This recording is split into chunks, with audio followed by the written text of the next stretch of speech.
aqui. Eu queria convidar o Fernando Perini para fazer uma abertura aqui para a gente, em nome do IDRC, né, que é o International Development Research Center, um instituto canadense que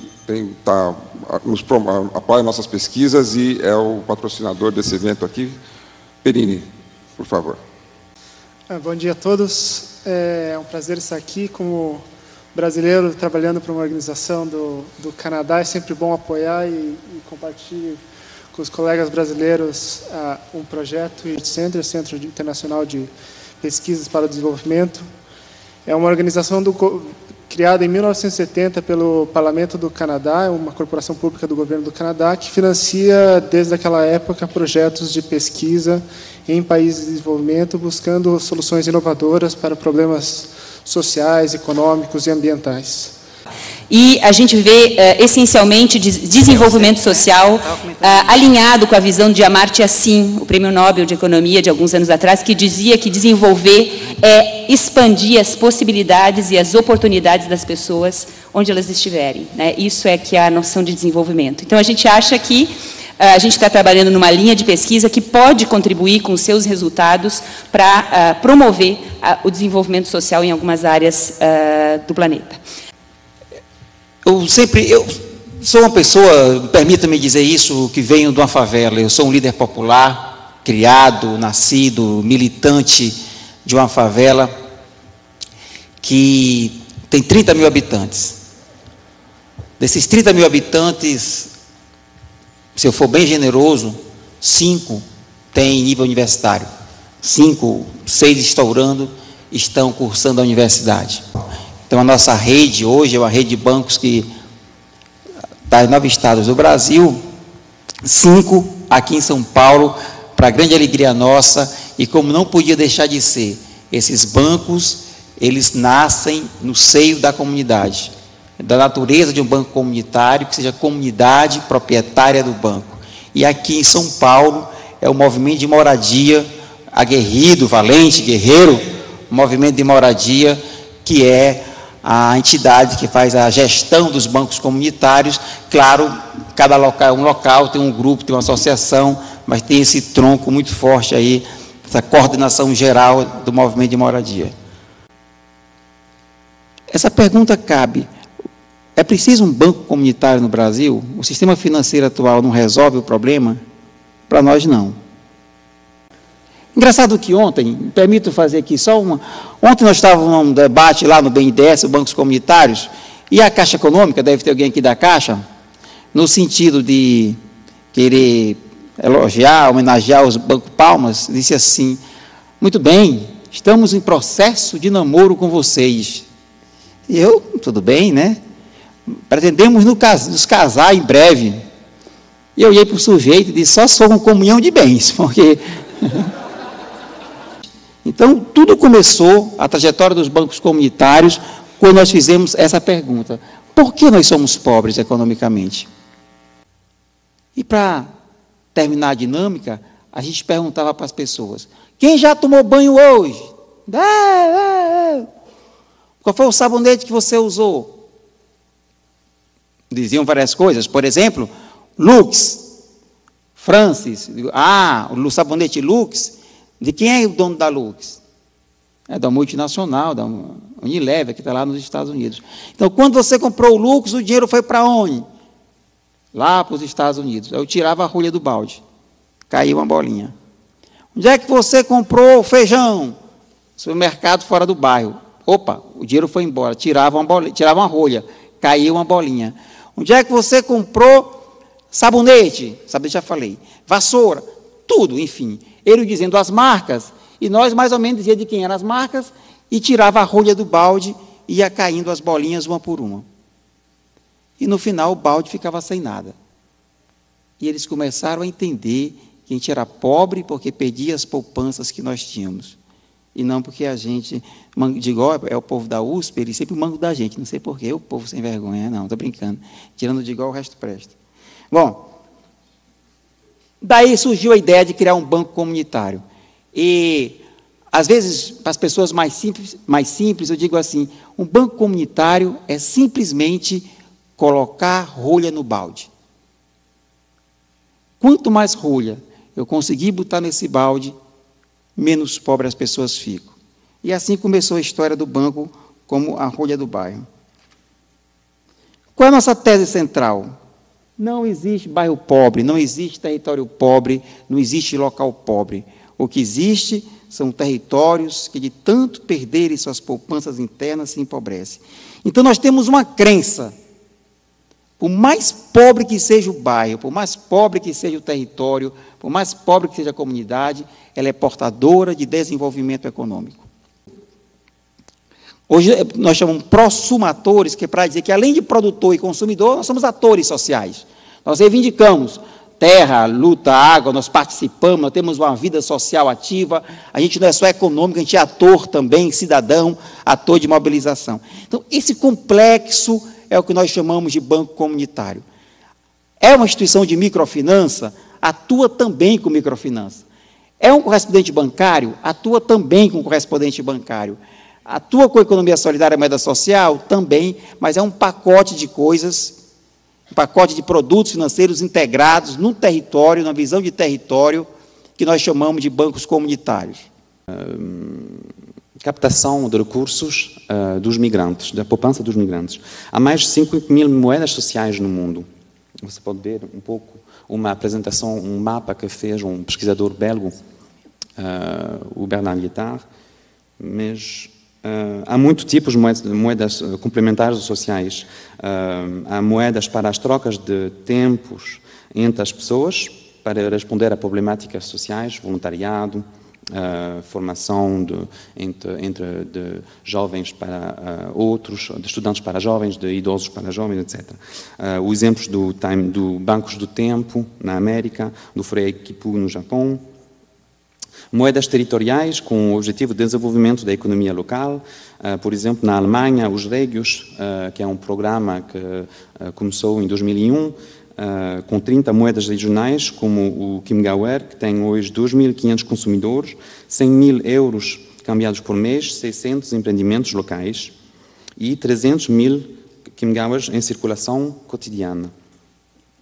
Não vou explicar o sistema, que é muito interessante, e começaram hoje, depois de um encontro até com o Joaquim, lançaram ao final de 2009 os primeiros microcréditos para os empreendimentos locais.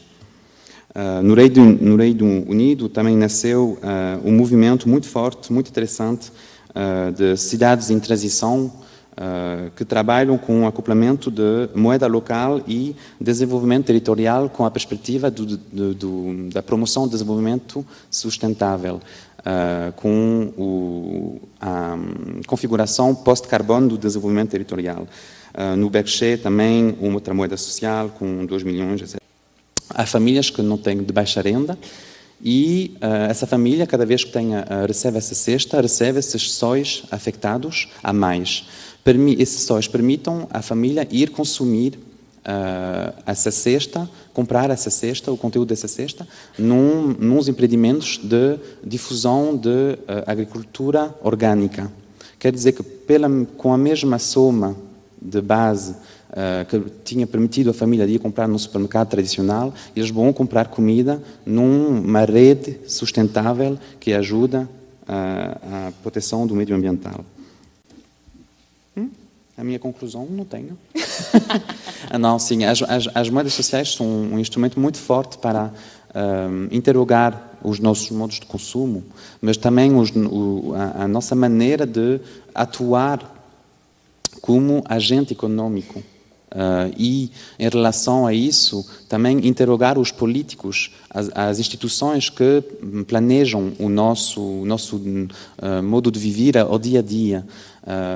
A valorização das riquezas sobre um território não é só o volume de fluxos monetários que são intercambiados, o número de empreendimentos disponíveis para o consumo, também, por exemplo, o tempo das pessoas desempregadas, o tempo voluntário de envolvidos nas associações, tudo isso pode ser monetarizado através das moedas sociais. E então, deste modo, ter um reconhecimento pela comunidade e vai ser valorizado como riqueza complementária da riqueza simplesmente monetária. Desculpa.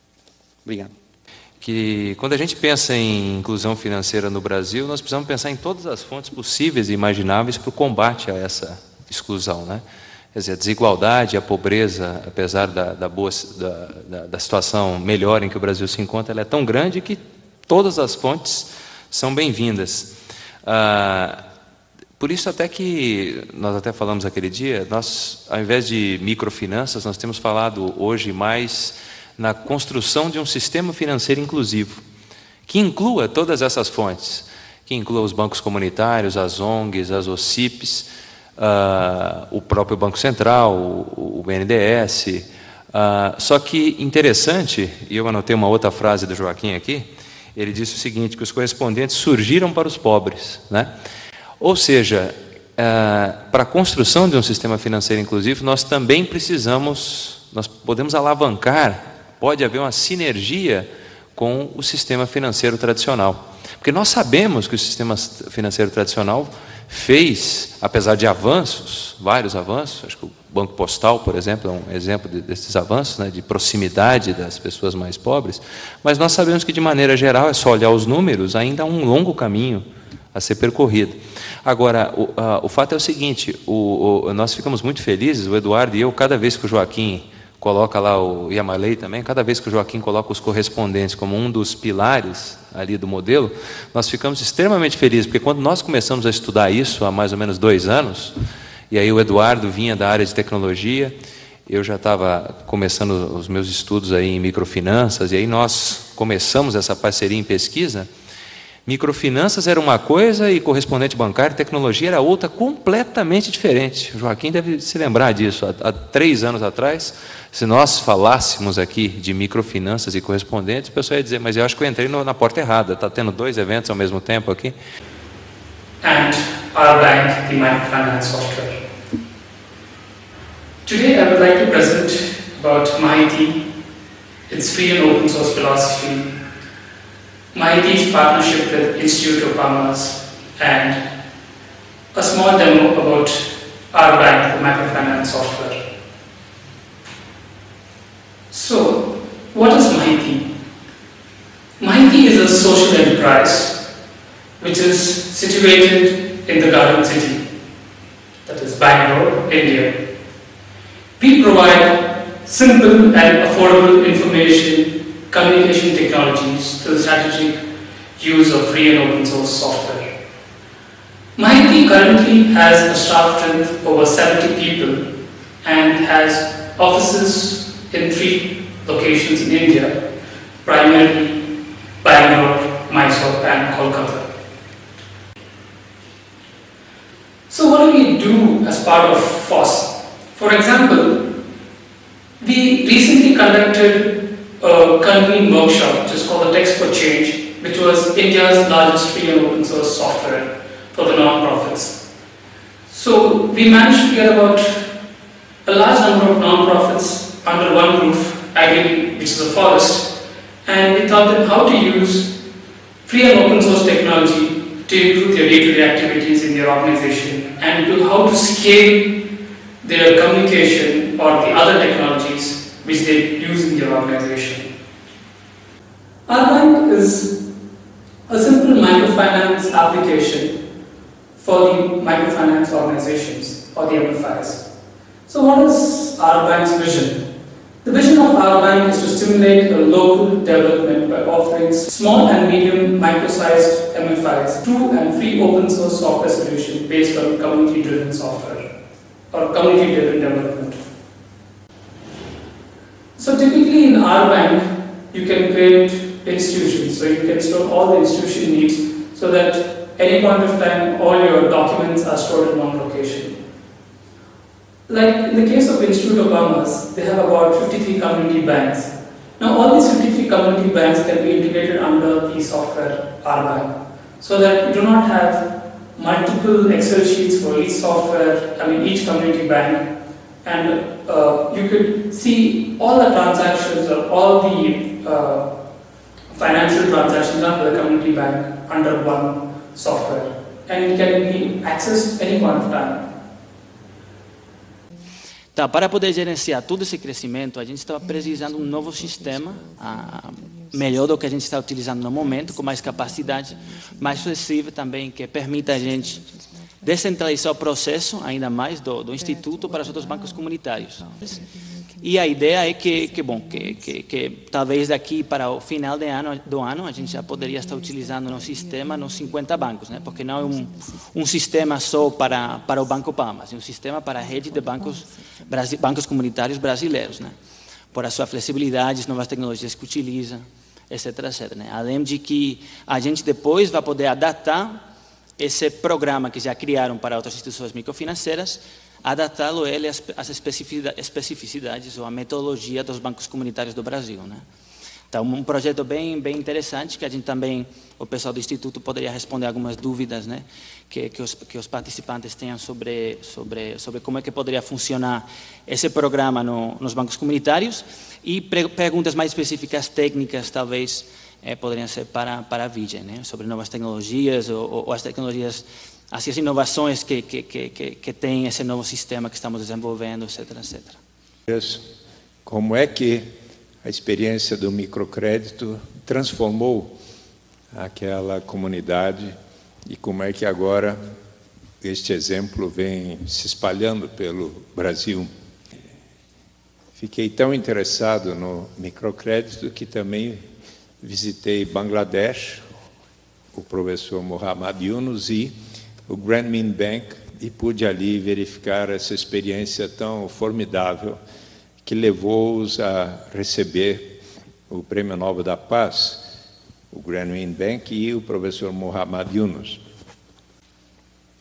E eu estive há poucos dias na Alemanha, onde ouvi a exposição do bispo Zefania Kameta, da Namíbia, falar desta experiência.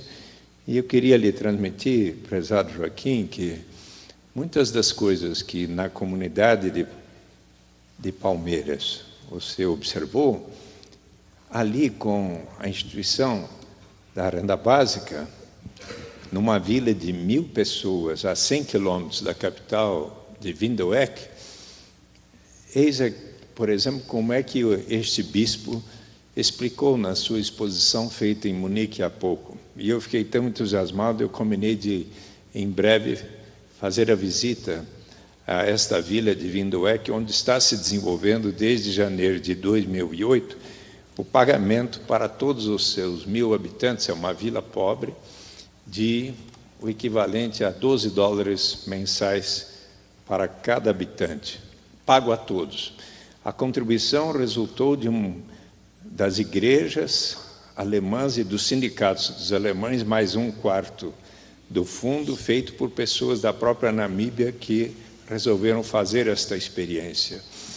E o bispo Kameta transmite assim como ele veio a experiência. So I'd like to start by thanking FGV and the Instituto Palmas for having us here. Otherwise, we wouldn't have the opportunity to present the work that we've done together. You know, as Tania introduced, my name is Olympia, and I'm here with my teammates Ham and Pablo. We're part of a team of 6 researchers. Unfortunately, the other 3 weren't able to make it. The purpose of our presentation here is to go over a monitoring and evaluation tool that we've put together to track the social and economic impact that Instituto Palmas and the community development banks have in the communities which they operate. The relevance of this tool is that it brings transparency to the industry and helps both Instituto Palmas and the external stakeholders understand really the impact that's being had. There's 4 basic pillars, which is correspondent banking, that has a series of services that comes with that, including productive loans. There's the separate area of productive loans that's done with a different line of credit. There's also the consumption loans that ties to social currencies. And then capacity building, which is the whole area of training. The tool we've pulled together, we've done this in the 6 months that we've been working with Instituto Palmas. It's a preliminary, it's the beginning of something that's going to continue to be debated, and I think it's very relevant for it to be a debate, because it should be asking the right questions and outlining the right indicators that suit this very unique type of endeavor, which is the economia solidária. Our project strategy is based on this foundational tool, which I'll refer to also as the log frame. The purpose is to be able to create a structured method of mapping out the project in a sort of logical pathway to be able to lead to our ultimate product, which is the monitoring and evaluation matrix. Ultimately, what we're trying to reach is point number 1, which is the goal, and hopefully, achieving some sort of impact, which would be a overall long-term objective of the project itself, which is to be able to monitor and evaluate the social and economic impact that Instituto Palmas has with the community development banks it works with. And followed by that, we have specific objectives, which are more immediate in time horizon, and also end up leading to the goals and have observable changes in performance or certain activities that people perform. And then also you have the third point, which are certain outputs. So that would be specific products or services or results which are delivered in order to achieve the objectives, which would then also lead to the goal and impact. And lastly, we have point number 4, which are the actual activities that, as you conduct this research, to be able to take. So there's certain actions that are required for the delivery of the output. So this is sort of a reverse waterfall as it's written right now, but the idea is that you have the activities which lead to specific outputs, which lead to specific objectives, and then hopefully the longer term goal.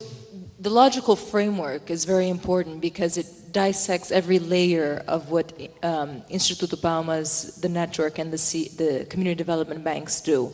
And in that sense, it's easier to be able to find measure the impact that they're having at every level, be it the activities, the outputs, the objectives, or the goal. So you're covering all of that. So what we do basically in building the monitoring evaluation tool is we take those boxes that you saw. So you have the activity boxes, you have the output boxes, you have the objective boxes, and the goal, and we create performance questions related to each of those boxes.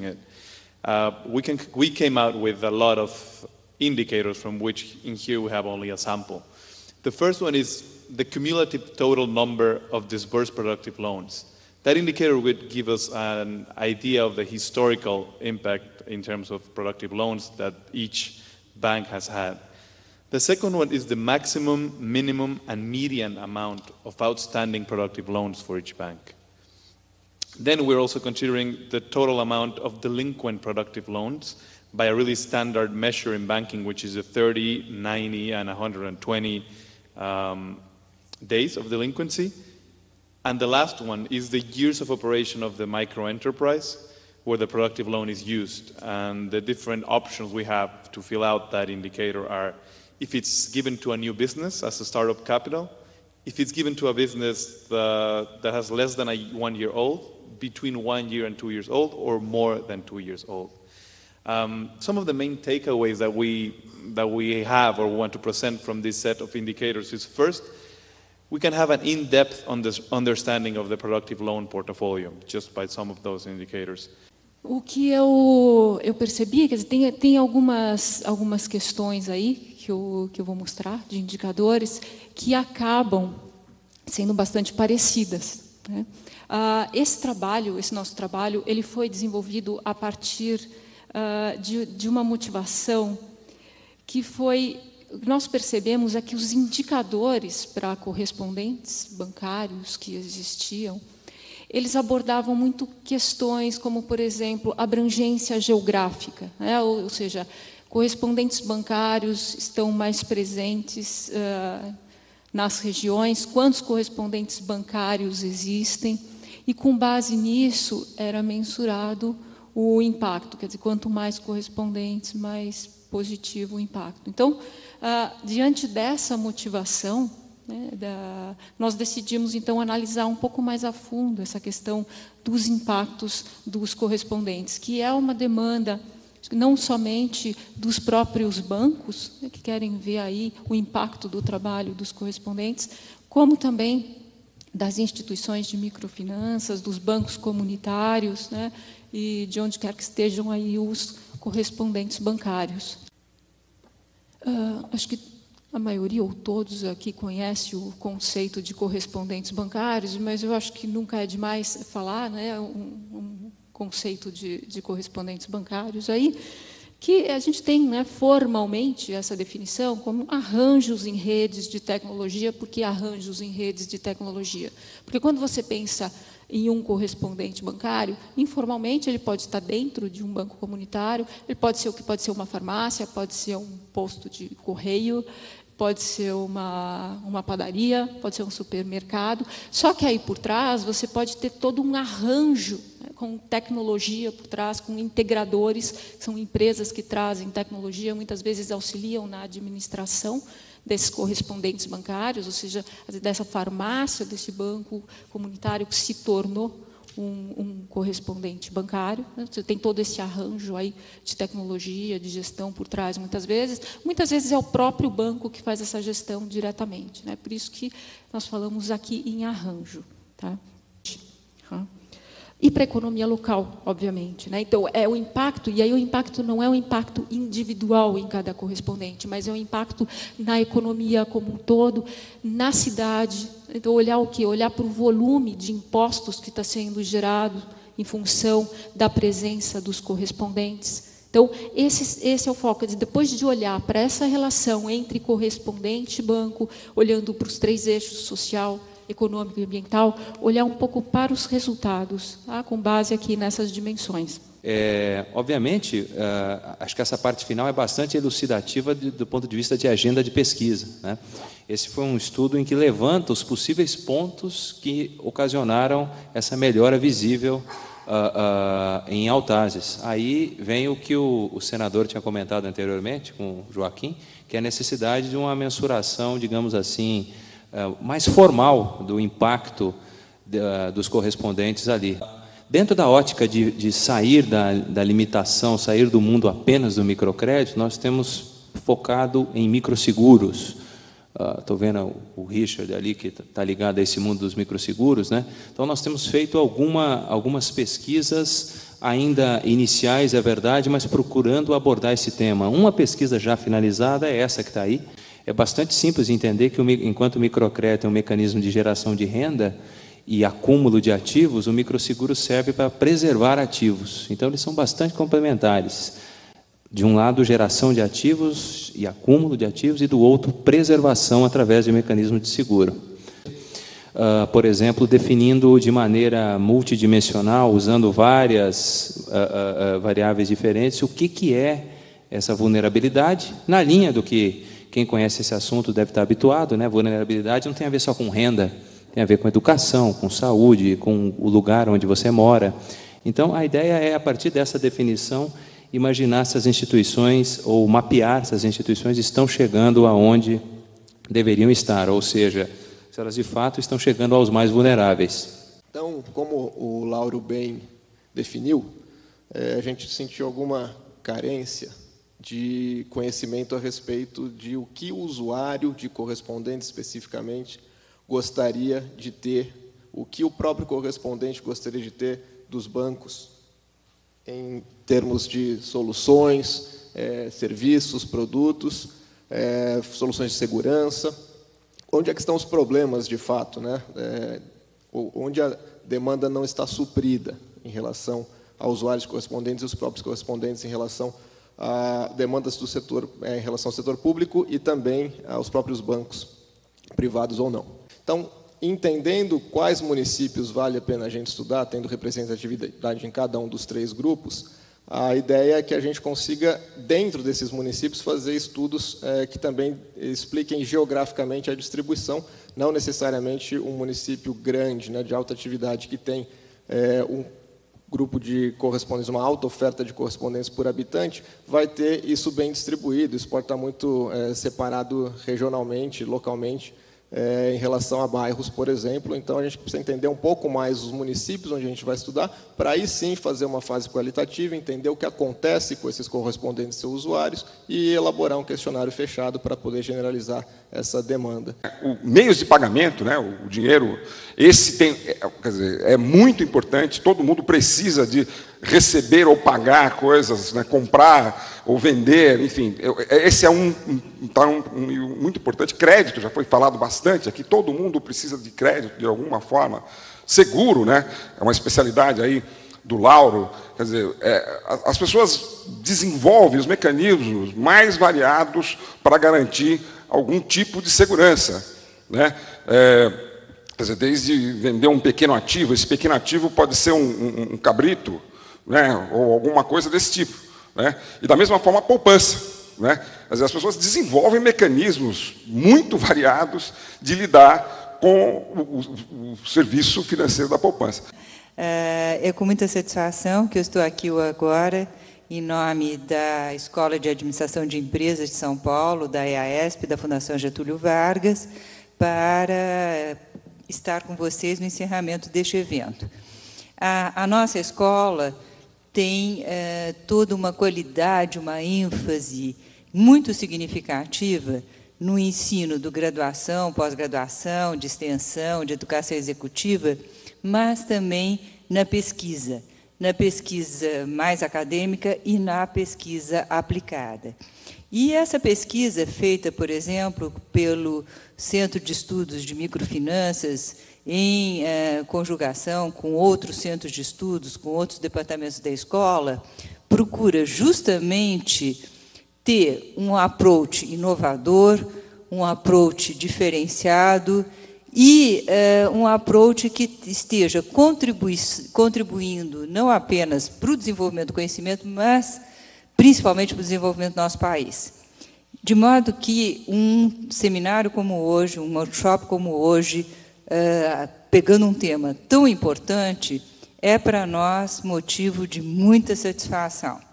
E eu queria, então, em primeiro lugar, agradecer a presença de todos, em nome meu, em nome dos organizadores, do professor Eduardo Diniz, do professor Lauro Gonçalves e de todo o corpo docente da EASP, mas também fazer alguns agradecimentos especiais que hoje estiveram conosco, né? Ao IDRC, né, o International Development Research Center do Canadá, que é o principal patrocinador deste evento, né, e que foi representado pelo senhor Fernando Perini, ao senhor Joaquim Melo, coordenador do Banco Palmas, de Fortaleza, parceiro na organização do seminário, ao senhor Rasquinha, diretor TEC da ONG Indira Mahit Infotech, a pesquisadoras do CIPA, da School of International and Public Affairs de Colômbia, Olímpia Alencar de Castro e Rama Maquino, e que também estavam aqui apresentando os trabalhos sobre indicadores sociais, ao senhor Carlos de Freitas, do Fórum Francês para Indicadores de Desenvolvimento Sustentável, a professora Marley Poseidon, da HEC Montréal, aos pesquisadores do centro, tá certo? E eu acho que aqui o professor Lauro Gonçalves, do Centro de Estudos em Microfinanças, né? E aos pesquisadores participantes que vieram de outros estados, outras regiões, outros países. Então, eu acho que é uma satisfação muito grande nossa, por parte da Fundação Getúlio Vargas e da EASP, de ter acolhido este seminário, e esperemos que, com o avanço justamente de todo esse conhecimento e a divulgação de projetos inovadores, realmente a gente contribua para o desenvolvimento do nosso país. Obrigada, boa noite, e, mais uma vez, bem-vindos, e que a gente continue colaborando e trabalhando juntos. Obrigada.